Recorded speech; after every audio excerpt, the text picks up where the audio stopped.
Lila Carter's life was a constant balancing act. Bills, daycare, late shifts, and endless exhaustion. Every day felt like a race she never won. But for her little girl, Mia, she kept running. Mia was her sunshine, her reason to smile when everything else felt too heavy. So when her best friend, Harper, signed her up for a blind date, Lila laughed it off. "Harper, I can't even find time to fold my laundry, let alone fall in love." Harper just grinned. "It's one dinner, Lila. You deserve to remember what being a woman feels like, not just a mom." That's how Lila found herself standing in front of Le Châtelet, the most luxurious restaurant in the city, clutching her daughter's tiny hand. The plan had been simple. Get a babysitter, put on her one decent dress, and survive dinner without spilling something. But life had other plans. Her babysitter canceled 15 minutes before the date. The neighbor's teenager who sometimes helped out was away for the weekend.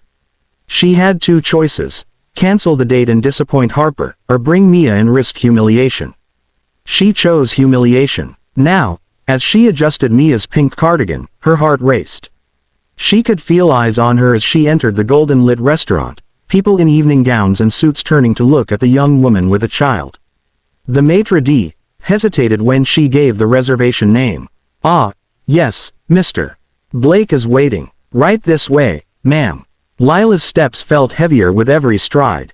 She spotted him instantly. A tall man in a charcoal gray suit, his back straight, his phone in his hand. Even from across the room, he radiated confidence and quiet command. "What am I doing here?" she thought. "He probably owns this place." "Mr. Blake," she asked softly when she reached the table. He looked up, and Lila forgot how to breathe. His features were sharp but calm. Piercing blue eyes, a firm jaw, and a hint of curiosity playing on his lips. "You must be Lila." Before she could respond, Mia peeked from behind her mother's legs, gripping her skirt. "Hi," she said, voice tiny but clear.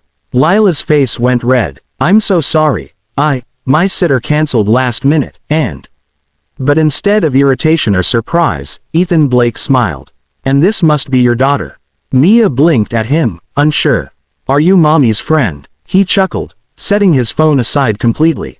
"I'd like to be." They sat down. Lila tried to apologize again, but Ethan waved it off, pulling out a children's menu the waiter quickly provided. He knelt slightly to Mia's level. "What's your favorite, pizza or spaghetti?" "Spaghetti," Mia said instantly. "Then spaghetti it is." He looked at Lila. "I think we've just found our dinner expert." As the evening went on, Lila's nervousness began to fade. Ethan didn't seem like the cold, calculating billionaire she had imagined. He was patient, gentle even. He helped Mia fold her napkin into a swan, showed her how to balance a spoon on her nose, and made her laugh until she hiccuped. Lila watched quietly, warmth spreading through her chest. She wasn't used to this. Men running toward, not away from, her and her daughter. When Mia's attention was caught by a nearby aquarium wall, Lila whispered, "I'm really sorry about tonight. I know this isn't what you expected. Most men don't exactly dream of having a kid at their table during a date." Ethan turned to her, his expression soft but firm. "Lila, I didn't come here with expectations. I came to meet you." And he glanced at Mia, who was pressing her face to the glass to watch the fish. "She's part of you. So I'm glad she's here." The words hit her harder than she expected. Her throat tightened. No one had ever said that before. Not even her ex, who had left the moment he found out she was pregnant.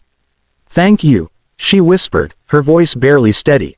Ethan smiled. "For what?" "For not making me feel like a burden." He shook his head. "You're not a burden, Lila. You're a woman who's doing her best. That's something I respect." Dinner ended with Mia asleep on Lila's lap, her small head resting against her mother's arm. Ethan paid quietly, then helped Lila carry her purse and jacket to the car. When she turned to thank him again, he said softly, "I'd like to see you again. Both of you." The night of the blind date replayed in Lila's mind more times than she cared to admit. The way Ethan had smiled at her daughter, the warmth in his eyes when he said, "She's part of you." Most men saw her daughter as baggage, something that made dating too complicated. But Ethan had looked at Mia as if she were a gift. Still, Lila couldn't let herself believe it was anything more than a kind gesture. After all, Ethan Blake was a billionaire, a man from a world she didn't belong in. She waited for him to disappear like everyone else eventually did. But he didn't. The next morning, her phone buzzed with a message. Greater than Ethan. Did Mia ever finish that ice cream she loved so much? Lila. She tried, but she fell asleep halfway through. Ethan. I'll take that as a sign for round 2. Round 2 came the following weekend. This time, it wasn't a fancy restaurant, it was the city park. Lila expected something extravagant, but when she arrived, she saw Ethan sitting on a picnic blanket, sleeves rolled up, unwrapping sandwiches himself. He looked up and smiled as soon as he saw them. Ladies, I brought reinforcements. He pointed to a basket filled with crayons, bubbles, and a small stuffed bunny. Mia gasped. For me, all for you, Miss Mia, he said, bowing dramatically. The little girl giggled and instantly sat beside him, babbling about her favorite colors and how she wanted to draw a rainbow. Lila stood there watching, her heart tightening in the best possible way. They spent the afternoon laughing. Mia ran after Bubbles while Ethan and Lila talked. For the first time in a long while, she felt seen not as the single mom, or the tired waitress, but as herself. When Mia wandered off to chase a butterfly, Ethan turned to her. You know, I don't remember the last time I had this much fun. You're just being polite, Lila said, smiling shyly. He shook his head. No, I've spent most of my life in meetings, surrounded by people who only talk about money. But you and Mia, you're real. I didn't realize how much I needed that. Lila looked down at her hands, unsure how to respond.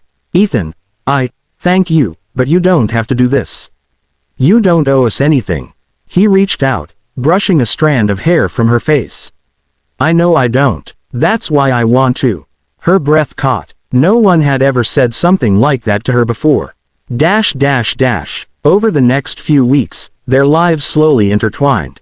Ethan showed up at the small cafe where Lila worked, always sitting at the same corner table with a book, waiting for her shift to end.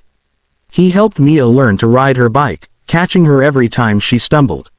He even attended her preschool recital, clapping the loudest when Mia, dressed as a sunflower, waved proudly at him from the stage. The bond between them deepened. Lila found herself smiling again, really smiling. But with every laugh, every stolen glance, fear crept in. He's too good to be true, she told herself. Soon he'll realize I don't belong in his world. One evening, as she tucked Mia into bed, she found a drawing on her daughter's nightstand. 3 stick figures holding hands, Mommy, me, and Ethan. Her heart ached. She didn't want her little girl to get attached, only to lose him later. That night, when Ethan came over for dinner, she finally said it. Ethan, she whispered, staring at her half-empty plate, I think you should stop coming over. He froze. Did I do something wrong? No, she said quickly. You've been wonderful, but Mia's starting to depend on you. And I can't let her get hurt if this doesn't work out. You have your world, and we have ours. Ethan leaned back, his expression unreadable. Lila, do you really think I'm just going to walk away because it's not convenient? She met his eyes, voice trembling.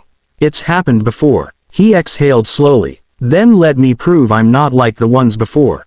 A month later, Lila walked into the same restaurant where they'd first met.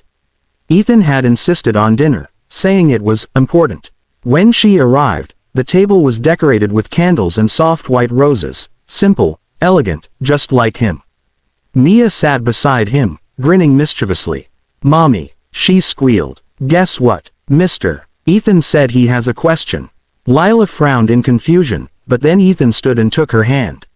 Mia already said yes, he said, smiling down at the little girl, but I need to ask you too. He dropped to one knee, pulling out a small velvet box.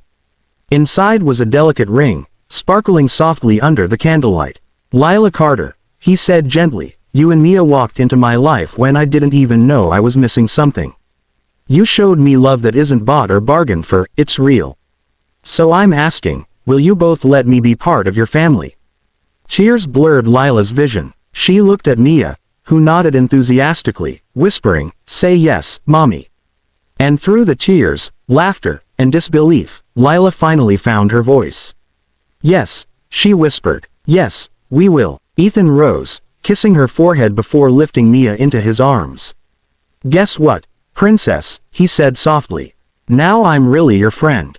Lila wrapped her arms around them both, her heart full. For years, she'd feared that having a child made her unworthy of love.